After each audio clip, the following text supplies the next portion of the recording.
Hello, my comic comrades. I just finished reading both runs of Spider-Man Renew Your Vows, and I wanted to talk about it. So, let's just jump into it. Wait. Before we start this video, I just want to go over what I'm going to be talking about. I'm going to be talking about what I liked, what I didn't like, what they could have done better, and my overall thoughts. And my rating, of course. So, without further ado, let's actually jump into it. Roll the intro.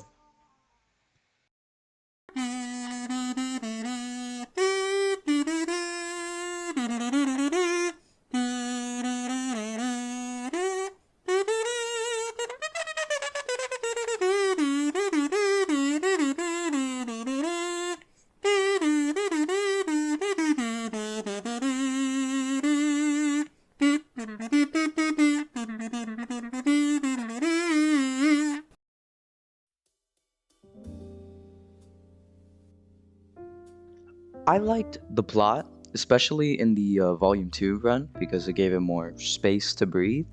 I think the original story was kind of iffy when it came to realism, but the Volume 2 fixes that because it doesn't really talk about the same topic.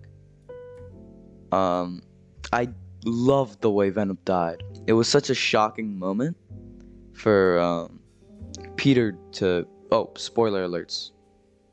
But for Peter to kill, it was crazy. I understand why. It makes sense in context because he threatened his wife and child. But it was still so shocking to me. I was amazed. I was stunned. So, yeah. I liked Annie Mae. She was pretty good. She was okay. I mean, there's not much you can do it with a child, but her character was good. I like that she fought dirty because she was never taught to fight, so of course she's gonna try to win. And she's impatient. I like that as well. I also like that she's trying to act like her parents in the Volume 2 run when she's still a child. Mary Jane is okay. There's not much I can say. She's just like a regular mom in a comic format, but she was good. I liked it. Peter's character was really amazing. I love in the Volume 1 run when they're going through this, I think it's like a mutant detector thingy. I just know it detects powers. And this kid like flares up and he has the powers. So of course, Peter has that nagging responsibility.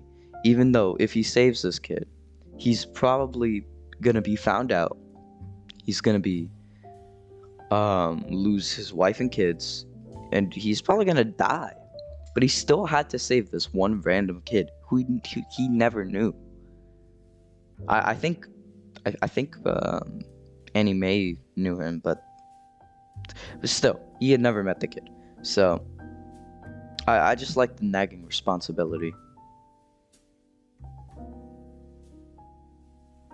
I didn't like the halfway point of Volume 2. When they first aged Annie up, it specifically the lizard part, even after finishing reading, it didn't connect fully. And I was very confused with it.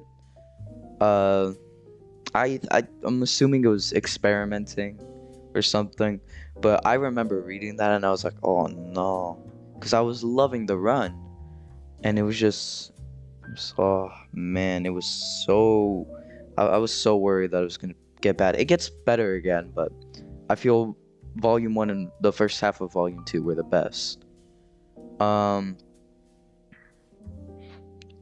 They made Annie into a stereotypical teenager, and I guess I know I just said I liked that she was a child, but it wasn't stereotypical. I think also I was like attached to her to her, like the child version of her character, so I didn't like when they aged her up. But it's okay. It was okay. It wasn't my favorite thing. I didn't like it too much actually. It I like the relationship with Normie. I know this is what I didn't like, but I just wanted to mention that. The final battle with Regent. Regent in general kind of made me upset. I like the idea of Regent. It makes sense. What I didn't like was the fact that a child beat him when this guy literally beat all of the Avengers. Another thing I don't like is that people blame Spider-Man. Well, not people. Hawkeye blames Spider-Man for the Avengers dying. And I just don't understand that, because you're telling me that if Spider-Man just went there, everything would have been fine. I don't buy it, but that's just me. And yeah, it felt so out of place. I didn't like the third villain in the story, Sinister. It was so out of pocket. Like I knew they were hinting at it. Well, I knew he was gonna be the villain, but I just didn't like it. I didn't like it one bit. No. And the only interesting part was, again, the relationship to Oscorp and Normie. That was a much more interesting villain. They could have made Annie Mae as a teenager less stereotypical, as I said before. Like, make her more open with her parents. That was something I really wish. That she wouldn't just be like, okay, Dad, that's not funny, Dad. And then like, oh, I can't tell my dad this, I don't want him to know. Even though he's literally Spider-Man and he has the perfect asset for helping. But she just doesn't want to. And I understand that's like how teenagers are. But I don't know. I just feel like it isn't something she would do specifically. But whatever. Regent is cool, but they could have changed that just a little bit. I think specifically the way he loses. He loses to a joke, and then he laughs. Regent doesn't seem like the type of guy to even laugh at a joke. So, I don't know. And this is kind of a nitpick. This isn't really important, but I remember there being flying cars in Volume 1. But I think that might just be region tech, so this isn't like a fully complaint, but it's like, if there are flying cars, shouldn't everyone have flying cars? But again, I think that might have just been region tech, so that's not a real gripe. I'm not gonna be mad at that. I didn't actively hate that because of that, yeah. I loved both comic runs, despite my nitpicks and everything I said. I heavily enjoyed them. Some of my favorite comics, actually. Because they fixed the horrors of what Civil War did to my poor Spider-Man, and it gives us it's basically a what if on what if Peter stayed with Mary Jane and just let Aunt May die or stay dead. And it just, I loved it.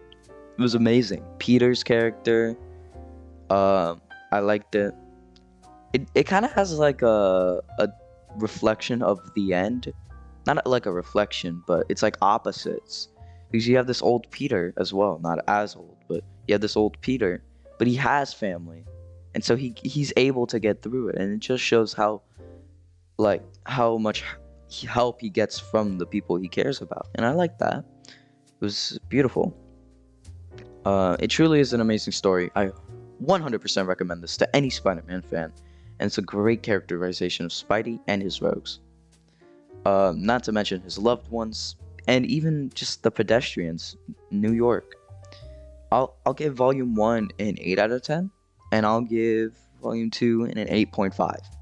Just because I liked the longer format of it. So yeah. If you liked this video, you can check out this other video over here. Or if you really like this video, leave a like and subscribe. I have my website where I also write about comic books. If you enjoy that, I'm glad. Have a nice day.